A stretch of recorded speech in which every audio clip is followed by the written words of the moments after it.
Un flot de touristes. Des milliers d'anonymes s'élançant vers Venise, ses célèbres canaux et sa poésie romantique. Au milieu de cette foule, un jeune homme décidé. Rien ne le distingue d'un Italien comme un autre débutant sa journée. Là, je pars travailler dans Venise, au restaurant Lista di Spagna. Je fais le pizzaiolo et le cuisinier. Pourtant, Sharif vient d'Afghanistan, il a fui son pays il y a 6 ans.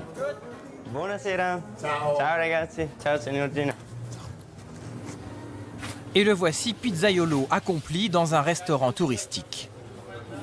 À 21 ans, il est en règle, carte de séjour en poche. Dans un italien courant, il nous confie avoir réalisé son rêve d'Europe, un travail et la sécurité.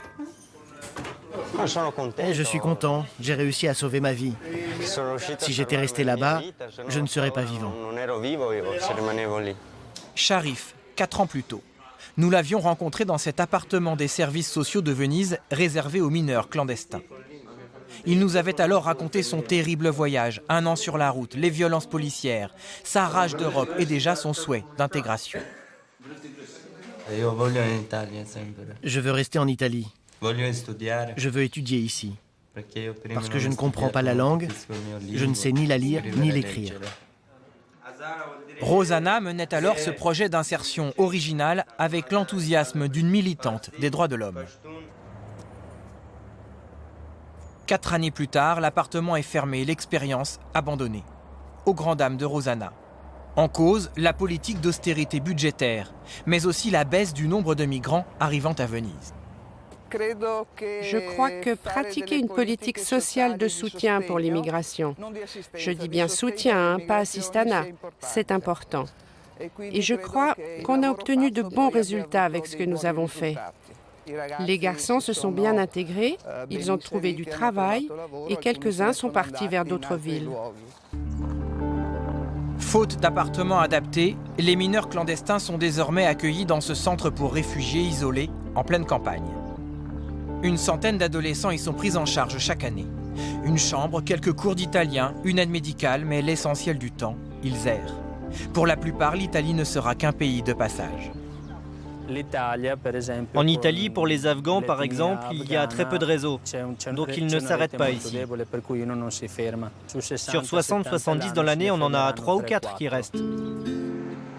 Ni famille, ni réseau en Italie, de nombreux migrants poursuivent donc leur route vers le nord.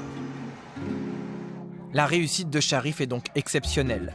Nous le retrouvons dans son appartement à quelques kilomètres de Venise, très fier de louer ses 50 mètres carrés depuis quelques mois, obtenus non sans effort. J'ai cherché du boulot matin et soir. Je me suis démené. J'ai galéré pour régler tous mes problèmes et en arriver là. Dans la vie, il y a des périodes où ça va plus ou moins bien. Moi, j'ai cherché jusque-là à améliorer ma vie. Et j'ai bien l'intention de continuer. Un cadre coquet dans une banlieue dortoir, bien loin du chaos afghan. Sharif pourtant n'oublie pas. Il tient à nous montrer cet hommage qu'il vient de rédiger pour un de ses amis, policier, tué récemment dans un attentat. Lui, c'était un de mes amis, comme un frère. Une terre de violence qu'il a voulu quitter, il n'avait que 15 ans. À ce moment-là, les talibans avaient le pouvoir. Ils mettaient des kalachnikovs dans les mains de gamins de 10 ans. Ils leur faisaient faire la guerre. C'est pour ça qu'il y a tant de personnes qui ont quitté le pays. Ils ne voulaient pas tuer des gens. Et l'un d'entre eux, c'était moi. Je ne voulais pas faire la guerre. Comme Sharif, d'autres Afghans passés par l'appartement d'insertion ont reconstruit leur vie. À la nuit tombée, nous rencontrons l'un d'eux derrière ses fourneaux, Ali Khan.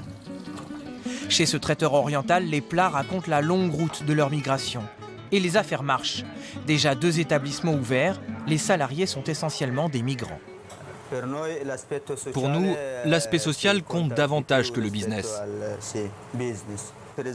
Par exemple, si quelqu'un a besoin de renouveler son titre de séjour, il doit avoir un employeur. Eh bien nous, on a toujours cherché à aider ceux qui en avaient besoin. À 2 pas, Sharif est en plein service.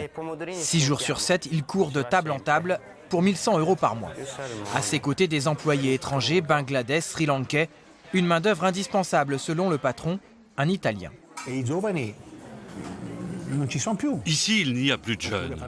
Ils sont gondoliers, ou bien ils s'en vont. Ça a donc été une nécessité et une découverte. Ces jeunes migrants, ils ont fui leur pays pour chercher fortune. En fait, ce serait plus juste de dire qu'ils ont fui pour trouver une vie plus digne. Pour Sharif, une vie dédiée à ses parents. Ils se sont sacrifiés pour financer son avenir et comptent désormais sur lui. Il devra déjà leur rembourser le coût du voyage, 8 000 €.